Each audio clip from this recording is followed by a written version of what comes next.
গাড়ি চালালাম, একটু ইংরেজি শুনলাম না। একজন লোক সংস্কৃতি মেনে, তার ধর্ম মেনে সালাম দিয়েছে, আপনিও যে ইনস্ট্যান্টলি দিলেন, এটাই হচ্ছে আসল স্মার্টনেস।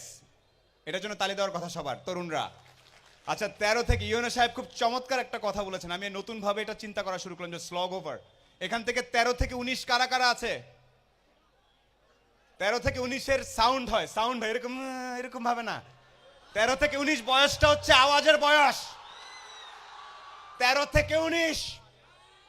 আমি 1 মিনিট আগে পেছনে একটা জিনিস করে এসেছি। আমি সিংড়াতে সেটা দেখবো জীবনেও ভাবি নাই। তোমাদের এই 13, 12, 14 বছর ছেলেরা আমাকে একটু আগে মাথা খারাপ করে দিছে। ওরা সাইকেল নিয়ে ইন্টারন্যাশনাল স্ট্যান্ডার্ডের স্টান্ট করতেছিল পেছনে, একদম ইন্টারন্যাশনাল স্ট্যান্ডার্ডের স্টান্ট। আমি ভিডিও করেছি, আজকে রাতে আমি সেটা আপ করব। আমি যেই কথাটা বলার চেষ্টা করতেছি তোমাদের সবাইকে, পৃথিবীর ম্যাপের কোন জায়গায় আছো কিচ্ছু আসে যায় না এখন। আবারও তোমাদেরকে বলি, যারা ইয়াং এখানে 13, 14, 15, 16 ভাবতেছে আমি তো সিংড়া, আমি তো নাটোর, আমি কি পারবো, আমি তো এখনো বডি স্প্রে ব্যবহার করতে পারি না, আমার তো জামাটা লুজ, আমার তো টাকা নাই, কি হবে, আমি তো চুলের স্টাইল পারি না। এই কথাগুলো প্রথমে মনে হয় আমাদের, আমি তো গরিব, এটা কি হবে, ঢাকার ছেলে পেলে কি সুন্দর করে ইংরেজি বলে, বাপ রে বাপ। এইখানে সফল যারা কেমন তারাতে আজকে এমন অনেকজন আছে এখানে, police officer, army officer, doctor, lawyer, সরকারি কর্মকর্তা, এমন অনেক আছে তোমাদের এই মাটি থেকে গেছে না।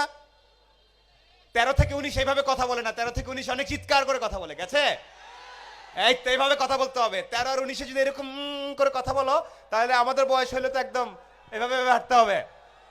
আমি চাই আগামী 5-7 মিনিট আমি যতক্ষণ কথা বলবো ইচ্ছা মতো চিল্লাবা। আমি জানি তোমরা রাতে ওই গান শোনার জন্য চিল্লানোটা অফ করে রাখছো। আমি একটা কিছু কথা বলি, 13-19-এর যারা আছো, আমার নাম সোলায়মান সুখন, আমার বয়স, আচ্ছা এটা না বলি, হ্যাঁ দেখা বোঝা যায় না। আমি এখনো, এটা অনেক জায়গায় বলেছি, একটু উদাহরণ দেই।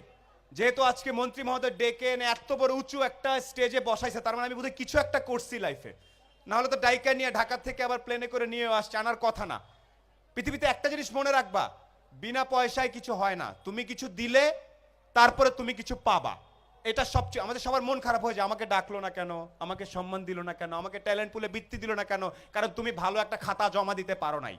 এই জন্যে আমি আবারও ব্যাক করি, আমি সোলায়মান সুখন। আমার কৈশোর পর্যন্ত 16-17 বছর পর্যন্ত ঈদে যদি আমি প্যান্ট নিতাম, তাইলে আমার ভাই জামা নিতে পারবে, এইরকম পরিবার থেকে আমি উঠে আসছি। আমার বাবা ছিলেন আর্মির একজন সার্জেন্ট, যেটাকে আমরা হাবিলদার বলি। আমরা ছিলাম 5 ভাই বোন। সে অবস্থা থেকে আল্লাহর রহমতে এখন অনেক ভালো জায়গায় আছি। এই গল্পটা ছোট্ট করে একটু বলবো। আমি নর্মাল